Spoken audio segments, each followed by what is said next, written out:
Hi friends, ఎలా ఉన్నారు? మేము చాలా బాగున్నాం. మీరు బాగున్నారు? Welcome to my channel. ఈరోజు మన channel recipe chicken fry. 1 KG చికెన్తో చాలా సింపుల్గా బ్యాచిలర్స్ అయినా ఈజీగా చేసుకునే చికెన్ ఫ్రై ఎలా చేసుకోవాలో చూసేద్దాము. 1 కేజీ చికెన్ని శుభ్రం క్లీన్ చేసి పెట్టుకోవాలి. ముందుగా 1 అర స్పూన్ పసుపు వేసుకుంటున్నాను.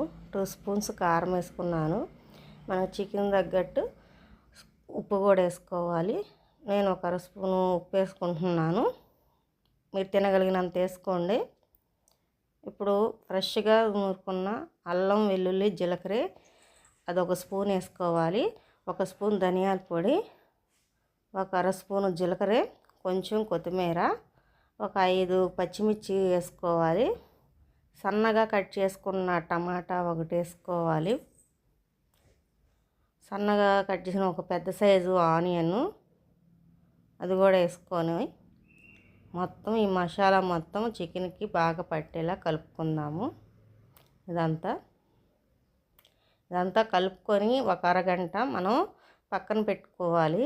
ఆ మసాలా మొత్తం చికెన్కి పట్టిద్ది. అరగంట తర్వాత ఒక బాండీ పెట్టుకొని కర్రీకి సరిపడా ఆయిల్ వేసుకొని కొద్దిగా జీడిపప్పు వేసుకోవాలి. జీడిపప్పు కొంచెం వేగిన తర్వాత కొంచెం కొత్తిమీర, కరివేపాకు వేసుకోవాలి. కరివేపాకు కూడా కొత్తిమీర వేసుకొని కొంచెం చిటపటలాడిన తర్వాత ముందుగా మనం నానబెట్టుకున్న చికెను దాంట్లో వేసుకోవాలి. ఆయిల్లో వేసుకొని ఒకసారి బాగా కలుపుకుందాము.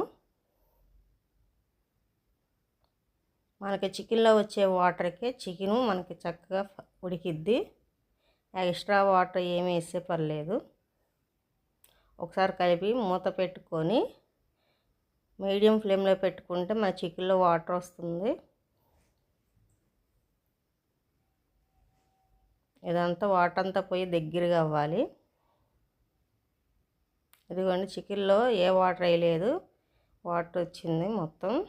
ఇదంతా వాటర్ అంతా పోయి దగ్గరగా అవ్వాలి. చికెన్ మొత్తం డ్రై అవ్వాలి.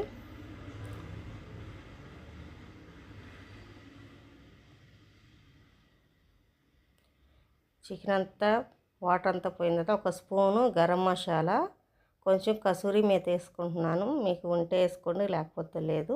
కొంచెం కొత్తిమీర వేసుకొని ఒకసారి మసాలా మొత్తం కర్రీకి పట్టేలా కలుపుకుందాం. అంతే ఫ్రెండ్స్, చికెన్ ఫ్రై అయింది. నచ్చితే లైక్ చేయండి, షేర్ చేయండి, సబ్స్క్రైబ్ చేసుకోండి.